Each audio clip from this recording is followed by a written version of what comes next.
Hey, what's up? It's me, Jamie Taylor from The Block. Welcome to The Block Talk. It's the first episode of the year 2019, and I have a very special guest, Arkansas's favorite news, football, real estate, public figure. It's like my new hype man. I like Right. it. Yeah. I know, right? Yeah. Keep it going. Where's my clock? It's DJ Williams. Welcome. Thanks for having me. It's crazy how we met in class. Yes, we and did. now we're here chopping it up. Yes, which is exactly why I kind of wanted to really get my base to know who you were, because some are out of state, some are in state, but you and I were in real estate class together, and that is not the first time I saw you. The first time I saw you, I was watching football with my husband, There you go. and he is a huge Arkansas Razorbacks fan. So let's start at the very beginning and take me to how you got to the Razorbacks, and then we'll go from there. Yeah, how I got to the Razorbacks. Obviously, I'm dabbled in playing football, but You're all right. before that even happened, I was a big basketball guy. Like, I drink Sprite because Kobe drank Sprite. And, I just thought I was going to be the next big thing in the NBA, and I stopped, getting taller, and I started getting a little wider. I used to be a chunky guy, you know what I mean? Really? I used to smash, those white powdered donuts from the gas station? Yes, I do. They had like a pack of 30, smash those and like chase it with chocolate milk. That was my style back in the day. Yeah, so football started being my little outlet. I didn't really take football seriously. I really play it till my 9th grade year at high school. And then I even wanted to quit at that time because I had to play football.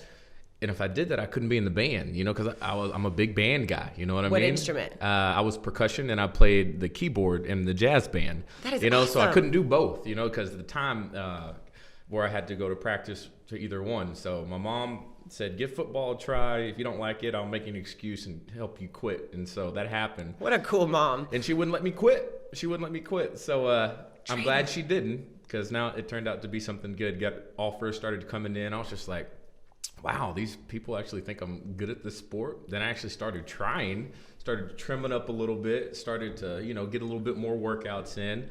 Went from defensive line to playing tight end. And then before you know it, Houston Nutt came walking through my hallways at school. I was like, what's going on? This is nuts, man. This is crazy. And before you know it, I was a Razorback. That is amazing. So my question, though, because you mentioned your mom and you talked about you were in high school at this point. So like on the way up, did you play like Pop Warner or youth football? Or No. Before I moved to Arkansas, I lived in Texas. And we lived in Texas with my dad. A lot of people may know the story about my dad. He's in prison, been there for like the past 24 years. We had some big-time family issues.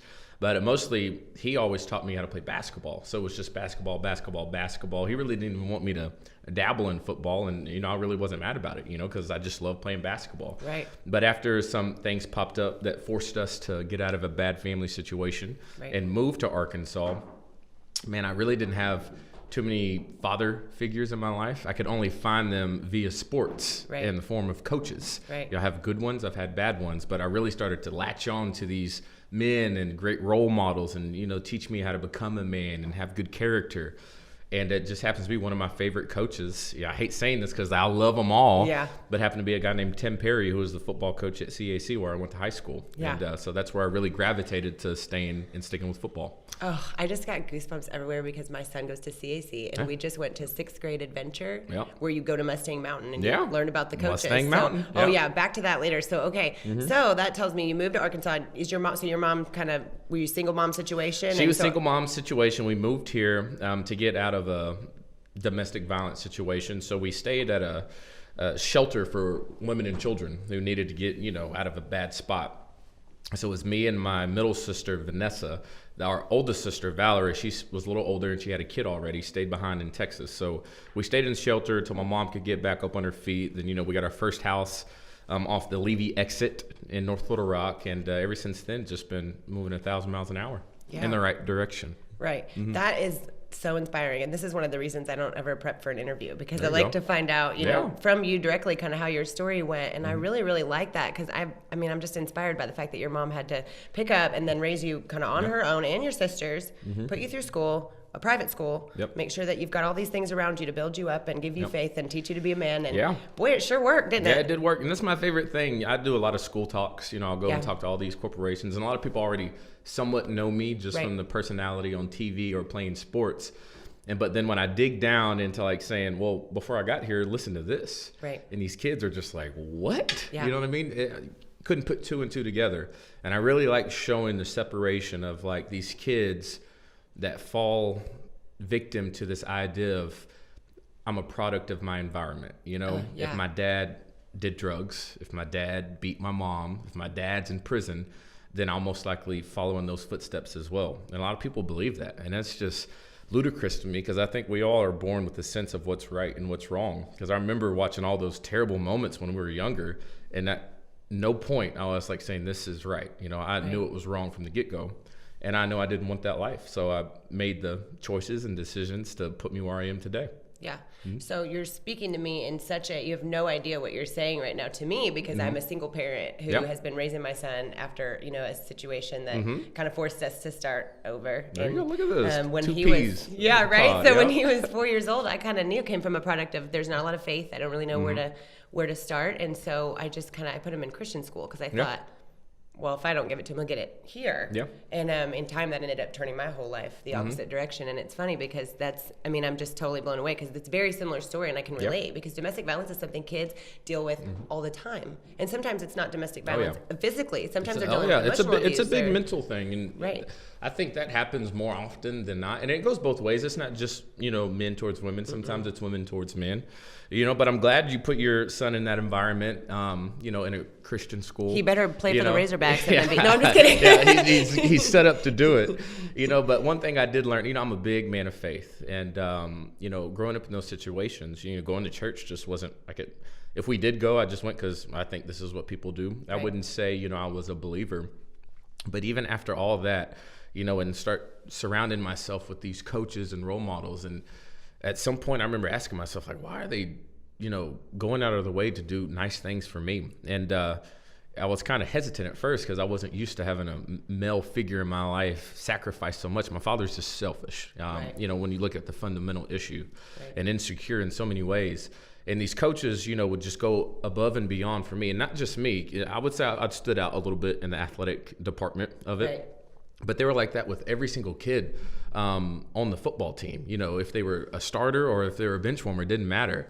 And I was just like, man, why are these people so selfless? Why do they care about, what they do for other people and not what they do from themselves? And I just started surrounding myself with people that had a strong faith background. And then I really started wanting to learn more, start to build that relationship. And I got baptized my senior year in high school, And then I realized, like, that whole time I thought, we were on our own. It was just my mom. I wasn't a believer. I was just like, man, he was with me the whole time, and I didn't even know it. Yeah. And then when I look back, I see that's where he was in my life. That's where he was in my life. So these people who struggle with, their purpose or what they believe in, I would just encourage them to take a step back and, really look at some pivotal moments in their life, and it's almost impossible to see that you're not alone. He's with you the whole time. Right. I completely agree. Yeah. Can you look back on a moment in your life, and like, besides when you chose in high school, can you look back, like, as a kid when you're struggling in those times? Because that's a big thing, is kids are right in the middle of it. Yeah. And I can't really imagine going back, because I'm past it, and I know my son's past it. Like, can you imagine they go to school and they're dealing with this in their mind all day? What are you going to say to those kids or those moms? Like, how do you comfort that kid through that period? And, what words are going to suffice? Yeah, it's just, I believe every kid, and if it comes in the form of their mom, dad, grandma, mentors at school, I think counselors at school have such a huge role in some of these kids' lives, because they can give them something that's just not present in their own home.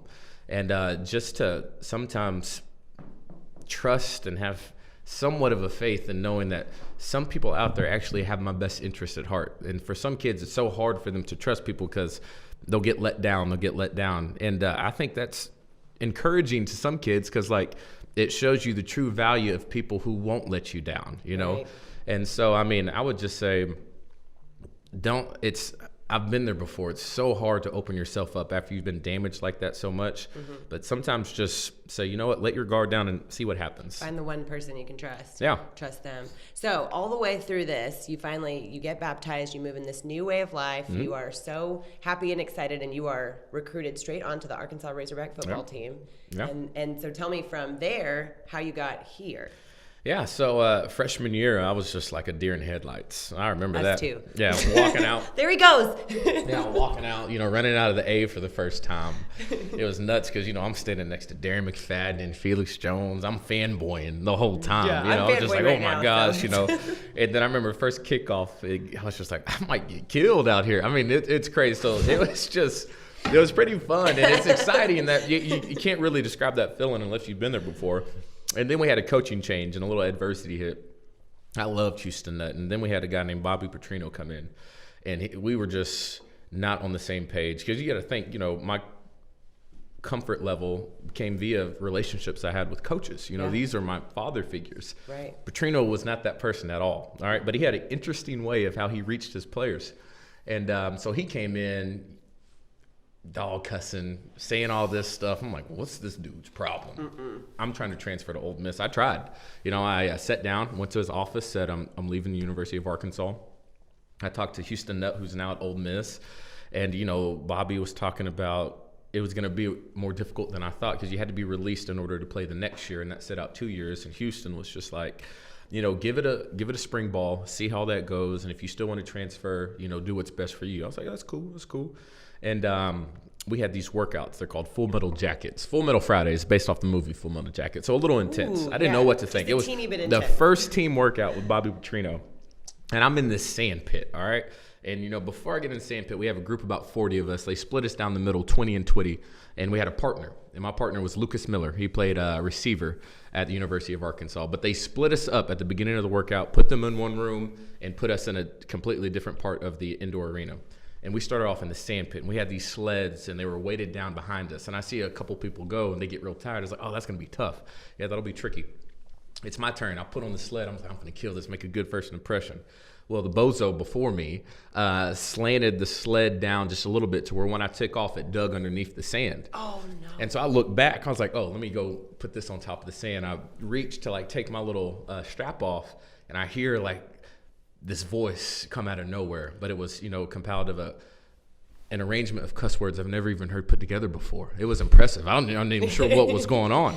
And it was Bobby Petrino. A different language? It was. I'm assuming it meant don't touch that sled. So I put it back on, and I'm just digging and I'm digging and I'm digging and I'm digging. And I remember putting my head down and said, you know what? You're gonna finish this. You're gonna get to the end.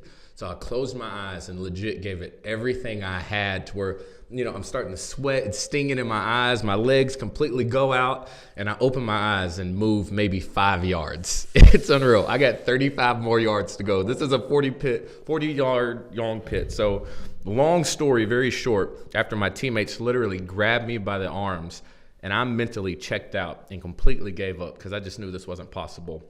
I get to the end and I'm so exhausted I can barely even stand up. I'm just laid out. And then the strength coach says, go get your partner. And I was just like, I forgot we even had partners. So I was like, what's he been doing this whole time, relaxing? So I got up. My teammates helped me walk to the other room to where he was. What they didn't tell us before this workout was that when I got in the sand pit, my partner had to do bear crawls down this 20-foot hill, and he couldn't stop until I finished. And they didn't tell us that. And when I walked in there and I saw Lucas, he looked like he was dead. I thought he was dead. He had 6 offensive linemen holding him up by his shirt because he was just so tired and he couldn't stop. And then I was just like, that's how Bobby Petrino coaches. And that moment, I realized that when I gave up and I couldn't find a way to finish, I wasn't just giving up on myself. I was giving up on my teammates as well. And that just completely changed my whole perspective about my work ethic. And I used to want to be the best for me. Now I just wanted to be the best for my teammates. And it's crazy how everything fell into place after that. I ended up becoming the best tight end in college football because I was playing for my teammates. And it all stemmed from that one moment. Yeah, can you never leave? Yeah. That is such an incredible story. That is great. But it makes me feel like people don't make those decisions typically. People don't make those decisions. They get to the point where they found what they want. Okay, I'm playing college football. This coach comes in. I'm going to do it his way. Okay, I don't like this. I quit. I quit. I'm not going to keep going. What makes you keep going? How did you decide, okay, that's fine. This isn't going to work for me. The coach isn't going to work. I'm still going to pursue my dream. Yeah. My mom. When you look at what she has done to get us to that point, I can't imagine, leaving a job, no money, not knowing where you're going to live. You just literally pack up and you're moving to a place you've never been before, and you're responsible for 3 kids. You know, you're sharing one room with 2 other families and at a shelter. And for her to get us back up on our feet and even get me to the point to where I'm dying in that sand pit is just unreal. It's like impossible to give up when you know you have someone like that in your life. And are you familiar with Passion of the Christ? There's one scene in there, and it's very visual. I remember watching that for the first time with my mom when, you know, he's getting the beating. And, you know, I don't know how accurate it is, if it's true or not, but it's the way that I see my God and the way I see Jesus. He gets beat so bad to where he falls down on his knees, and it looks like, you know, they're gonna stop whipping him. But he stood back up. It's because he still had more. And I think that just kind of, in my mind, let me know that no matter how bad and how tough the situation's gonna get, he's always gonna get back up and have our back. And so that's just kind of like why I refuse to quit in a lot of areas in my life, because the only thing I've found out is that I'm eventually going to figure it out, and it's going to do nothing but make me a stronger individual. And I've learned way more from failing in life than I've had from succeeding. And so it's almost like I get pumped up when I see a situation that's going to be hard. Like, ooh, I might fail. Let's go for it. You know, it's just crazy how the mindset changes. Yeah. Like, this is going to suck. I'm going to grow. Yeah. That's the way it works. Yeah. Yeah. That's inspiring to me, and I appreciate that story. So I will say that now, all of this time later, so your mom got you there, and and then you played professional football. Yeah. Then now you've got to settle down and pick a career, right? And move into a totally different arena of life so that you can maybe grow up and kind of get married and have babies and do that whole thing. Yeah. Shout out. So I hear you. So I think I want to ask you why you chose real estate and whatever happened to that house on Levy anyway.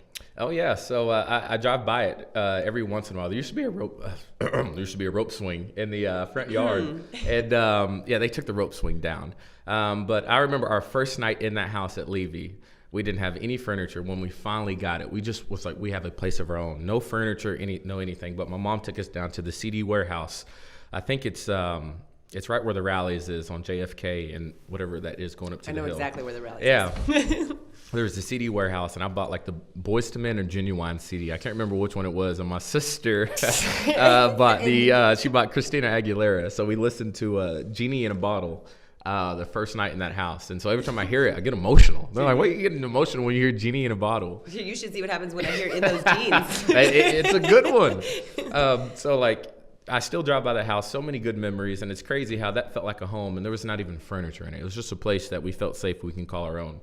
And, now doing real estate, getting into the news, it's just yet another task and something else you have to be competitive in, something you have to take a risk in, things you have to learn how to be like, dang, these 2 months weren't good. You know what I mean? But you just have to keep working and trust the process. Now, I would say the biggest thing that I took from football mostly was what happened in the NFL. I learned how to deal with failure and success. I got successful, got drafted, got a nice little hefty signing bonus. I was just like, I made it. I finally made it. Went cruise control. Didn't even know it. You know what I mean?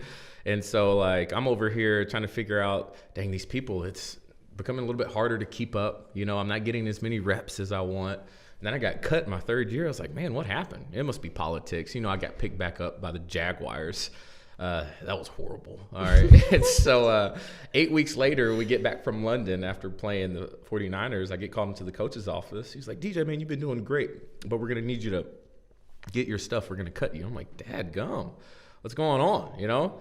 And now I'm at the house just chilling. And then I was just like, man, that was my fault. I got really comfortable. I didn't continue to do what got me to that point. And I started slacking. And just like in business or work or real estate, some people get a little taste of success and sometimes stop doing what made them successful. And all these other people, they're just grinding and they're grinding. And now they're keeping up. Now they're passing you. And you're just like, whoa, what's going on? Like, we're entitled to have success. It's something you have to continue to work at. And then once I got picked up by New England, I was like, all right, that's it. You know what I mean? I got a situation. Forget that. I'm going to work as hard as I possibly can. Worked my way up into the second tight end position. I'm in a huddle with Tom Brady and Rob Gronkowski, and we would connect in practice, and me and Tom had a handshake where we used to go like this and double salute, and I would play it cool, but inside I'm just like, dude, that's Tom Brady. You touched him, got your hand. Yeah, and then, and I worked so hard, and right before our first preseason game, this big defensive lineman from Washington came down on my ankle, high ankle sprain. I was out for 10 weeks. They called me in and cut me. And that time it was a lot different than when I got cut, because I was like, man, I did everything I possibly could. And things sometimes happen out of your control. How are you going to respond with your attitude and your effort moving forward? And so it's just crazy how this whole time I thought it had to be football. It had to be football. And now I have a career where I've used all those lessons I learned and be like, I'm just going to keep grinding. And now I wake up every morning and just be myself and get paid for it. And that's unreal to me. You know what I mean? And I love it, and especially for a kid who was in a shelter, who was super shy, who had all these horrible things going in their life. And I get to sit back and be like, man, people watch the show and me just being me is enough. And it's just unreal. So people who are going through struggles, you're supposed to go through struggles because it's going to make you ready for that one moment. So you have to ride the roller coaster, and you can. You have no choice. You can either do the whole shut your eyes and just this is awful, or you can just might as well, right? You'll probably do both. Yeah. But as long as you stay on it, you'll be fine. Yeah. Well, I mean, I'd be shaking hands with Tom Brady Oh yeah. I mean, I still get it. And then I met his wife. Oh my gosh, she's a pretty one to look at too. Yeah. She has a strong little accent. She's like, honey, eat no rice and beans. I was like, girl, you're gone now. I don't know. Just have Tom toss me that remote over there. Right? Get comfortable. Yes. So, and that's the thing that blows my mind because we talked about it a little bit before we started recording about real estate and about how you got into it. And so my thought is initially you didn't know, where home was ever going to be at some point. So then now you have this control in a situation where you can buy and sell properties. Yeah. You can help your community. You flip property. I happen to know that, right? Yeah. So you've got the opportunity to improve homes, improve your community. Yeah. How does that tie into your business, or do you have an aspect where you get to do some of that on the side as well? Well, first of all, with real estate, I learned real quick that people are just like, DJ, you just need to get in real estate. People love you. They're going to just let you sell their houses and yada, yada, yada. So I was like, I'll get my license. Didn't do anything. You know what I mean? Just like anything else, it doesn't matter who you are, where you've been, what you've done. These people are going to invest a lot of money in a property, and they want someone they can trust. Absolutely. They want someone who's not going to sit there and just give them the beat around the bush answers. They can see past that. They'll be like, they want somebody who knows what they're doing. It took me a year to figure that out. Then I started just digging into it. And it's crazy how it's a business of referrals.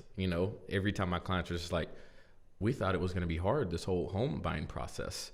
And they said that was the easiest thing I've ever done. But what they didn't see me was just going nuts, on the phone at night doing these contracts, making sure I took care of all that for them.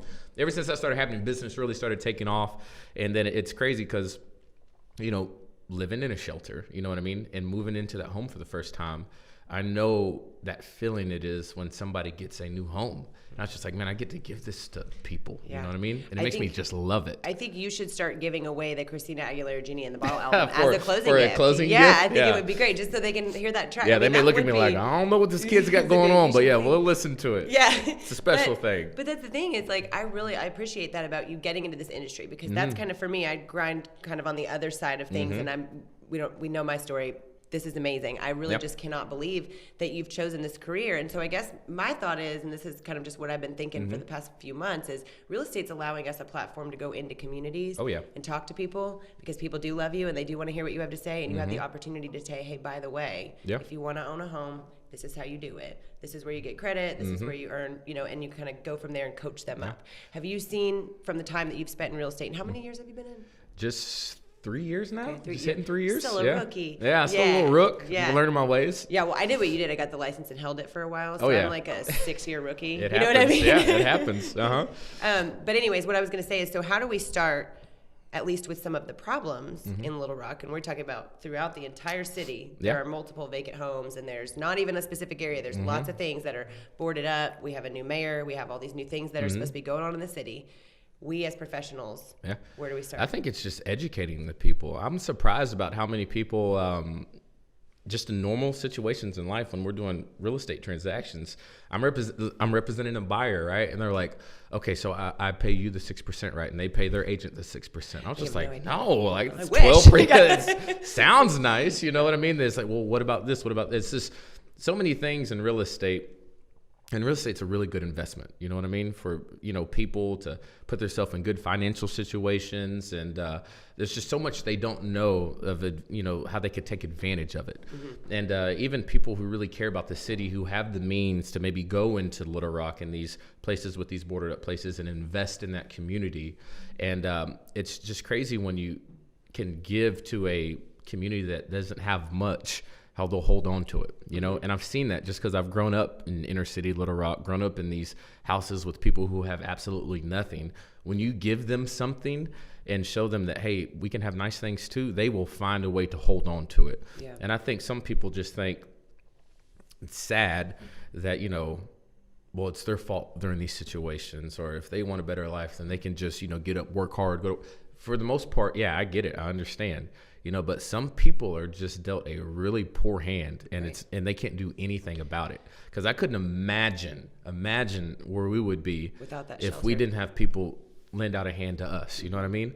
So yeah, for every 10 favors you give, 9 people may let you down, but that one person can make such a huge impact in so many people's lives. And I try to be that person because You are that person. I was that person that took that handout. Yeah, you are that person. But that's the whole thing about it is you're talking about education for the neighborhoods and for the people within that. And so I feel like a responsibility to do that. And I feel like maybe even maybe he's going to do our Friday show. Maybe we can provide something to that effect. Because I feel like where it's missing is because real estate is perceived as a very wealthy career where everyone just wears really fancy suits and goes around it, well, except for me. Well, I got off work. That's different. You work for the news. But yeah, so I just feel like, though, it's perceived totally different than it is. Because first of all, it's a ton of work, right? Yeah, it's not like we just make a couple phone calls and sign a little contract. But the other part is it's a lot of research. It's a lot of understanding the neighborhood. It's a lot of knowing what's appropriate to build there, remodel there, buy there, spend there.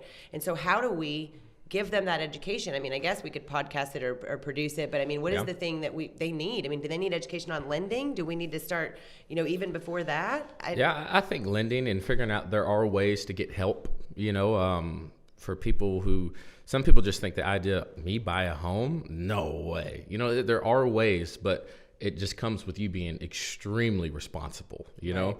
But like I said, once you give someone something, for the most part, they will cherish it, you know what I mean? And find every way possible to make it happen. Will there be some people that slip up and, you know, fall through the cracks and you have to start over again? Yeah, but I don't think that should keep people from, you know, really getting out there trying to educate folks. And even people who do have money, are so hesitant about investing in inner city. You know, it's a bad part of town. It's, you know, so many violent people. You have to worry about things getting broken into.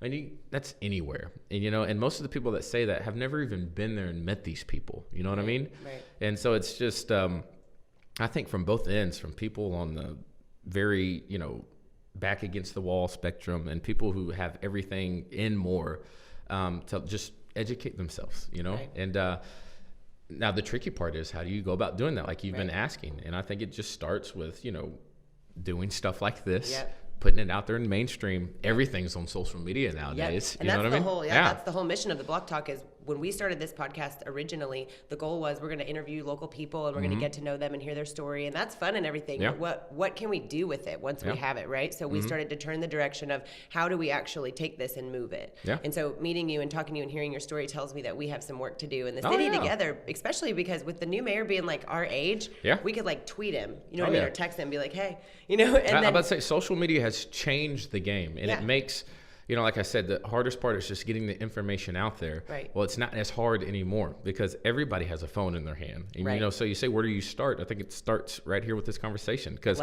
one person's going to be like, hey, did you hear that? That person said, like, we could potentially buy a house, you know, and help our community. You know, that's how it starts. That's where, so my husband just got done and he is the best. And I don't know about you, but so I'll get involved with the client and we're friends and we're having a great time and we get to that contract place and we close the house and then I'm on to the next one. And sometimes it doesn't take as long, right? We had a client that took him, I think, 5.5 months to close from start to finish because it wasn't even a matter of shopping. It was a matter of the loan program. So we used a loan program through the Arkansas Department of Finance and Administration, but it paid for the home inspection, the appraisal, the down payment costs. The guy came to closing with like $300 and bought his first home. Yeah. And that says a lot about you as an agent, because or Joey as an agent, because there are there's deals that will just be so stressful, and you may some agents look at the commission and be like, nah, it ain't worth it. It ain't worth that one. But the agents who will go through all that and barely make anything on that commission, the impact it will make on that person, and then the people they know, to let them know, hey, we can do this too. It's just huge. You know what I mean? And it's, as agents, it's hard for us not to do what we do, is try our best not to look at that dollar sign so much, and just look at the person and putting them in a place that they can call home. I feel like we have that in common in our business, because that's something that I noticed you, and then you work with Diana Dominguez, right? Yeah. She is so a rock star. And she's sweet, like the sweetest person ever. So nice. Like whenever either one of you call, I'm like, yeah, show whatever. Yeah. I'm like, I'll tell them. They're going to be happy to see you. It's fine. I love it. So that's good. Okay, well, so I'm going to have some fun questions then, because it sounds like we've got some work to do when we get done with this recording. Favorite current football player for the Arkansas Razorbacks? Oh, okay. Favorite current You can pick basketball too. Player. I want to stick with football. I'm just making sure, because the basketball kid's really good too. Let me think. It's been a rough year. It has been a rough year. Maybe you should go back. I'm a fifth year. From this past team, I really love Dre Greenlaw. Okay. The LSU game really stood out with me, because he was pretty much playing almost on a broken foot, limping around, but like the kid just does not know how to quit, and you talk about somebody who leaves it all out there and sets the example. Dre Greenlaw is a special kid, so I really like him. Okay, so he probably played Full Metal Friday. Oh, yeah, he would have been all about it. Yeah, exactly. That's his thing. Okay, so if you had to play one-on-one basketball against anybody in the world, even Kobe, who would you choose to play one-on-one basketball with? And they're in their prime. In their prime? And you're in your prime. Who would I want to play against? Yeah. Oh, man. I'd love to play against like Barack Obama. That'd be pretty solid. That was so the opposite direction. I thought you were going to pick like an NBA player. Because he's a big basketball guy. Is he pretty good? Did you ever watch him on video? He has a nice shot. You know what I mean? And he always does that. I would love to just dunk on him and be like, how many people could say I dunked on a president? That'd be pretty solid. You know what I mean? You know what? And I think he would be athletic enough in his prime to make it very competitive. So yeah, that'd be pretty cool. Yeah. Okay, I want to play you one-on-one. Not dominate you. If you had yeah, you wish. If I had it's Jamie with the Rock. Yeah. Jamie. Yeah, just kidding. Question about one more thing with sports too. I was going to say. Okay. So Tommy Norman was one of our previous guests, and we talked about having a basketball tournament here in town, and it made us kind of think about Hoop Fest, and that used to be here in Little Rock, and we thought about recreating that with like a March Madness with like a basketball tournament. If you had to pick two players local to Little Rock, two people on your team, and I'm not available, who do you pick for your 3-on-3 team? Joe Adams and Joe Johnson, both back in Little Rock right now. I think Joe just wrapped up his career. Joe Johnson, that is, one of the best basketball players that come through Arkansas, made a butt ton of money, and probably one of the most humblest guys I've ever, come across. And Joe Adams, if you're a Razorback football fan, you know Joe Adams. He's probably the most athletic person I have ever seen. And he went to CAC as well. So it was some fun times playing at CAC. Well, I was about to say, because CAC is getting a lot of love today, and I will say two things about that. First of all, I didn't actually realize that the Cross was a CAC until yesterday. We've been there for 2 years. And then the other thing that I was going to say is the girl from UConn, what's her name? Yeah, Christina Williams. Christina Williams is going to be here. Any relation? No, she. But I played for a team called the Wolfpack when I was in 5th grade. Timothy was on my team. And his little sister was Kristen, and she was just like a little gym rat. She was always at basketball practice, always playing with the guys, and we were like, she'll probably end up being a pretty good basketball player one day. Now look. Best in the country. Yeah, so we all need to show up and support her when they play here. Oh, yeah. And that's going to be a big deal. Oh, yeah, for sure. Okay, so I think that's all my favorite trivia questions for you right at the moment. Do you have anything that you're currently working on or projects that you feel like our listener base, which is based mostly in real estate, would have the ability to go out and do, on your behalf if they said, man, I really like that guy. That was a fun interview. I want to go out and help. The name of that shelter, is there something that we can do? Oh, yeah. Women and Children First. That's an organization that pretty much switched names, and which took care of my mother and I when we got here. And they've just, been incredible. And their board and their staff is just second to none. You know, we do fundraisers for him each and every year. We have one day on my show. I'm so thankful. My boss, Austin Kellerman at KARK, is probably the best news director boss anyone could ask for. And I think anyone who has worked with him or for him would attest to that. And so he is all about supporting his coworkers, and he knows women and children first. It means a lot to me. So we put together this thing called DJ's Day of Action. And we didn't do it last year. I think they had a switch in staff, but the year before we raised over $38,000 in one day. That's you know, amazing. And our morning show is only from 5 to 7. Wow. You know, so I mean, so it's a big need, and you know, the things with how they have shifted in the government, the funds that used to help those programs, you know, stay afloat, they're losing a lot of them.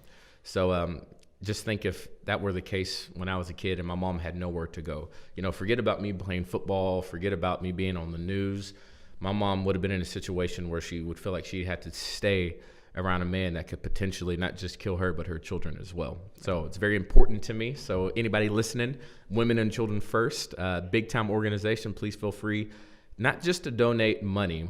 The biggest impact I've had was a lady named Dee Dee who donated her time and just spending time with the kids there at the shelter. That meant a lot because, like you said, it's not just physical, it's a lot of emotional abuse too. They need people to know that they can come and care about them as well. Yeah. So on DJ's Day of Action this year, we will be there to Hey, I love support it. you Yeah, and try right to on. get as many people as we can to support you there I'm as all well. about Maybe it. we could even have a basketball tournament where I beat you, Oh, and then I okay. give you all the money That'd that be I cool win. for that. Okay. That'd be awesome. Yep. Well, I can't thank you enough for sharing your course. story and for coming on. I feel like you're one of those guys who, you know, got really big and then was humble enough to come on this Of little course. local podcast. Yeah, and I answer my love this questions, stuff. so. I love the setup. Yeah, you got it going on. Yeah, well, hey, we'll be back on our Friday show where we tell everybody the best things about real estate in Central Arkansas. I love it. I love Thanks it. so much, All about DJ. it. No problem. Signing off. Block Talk, we're out.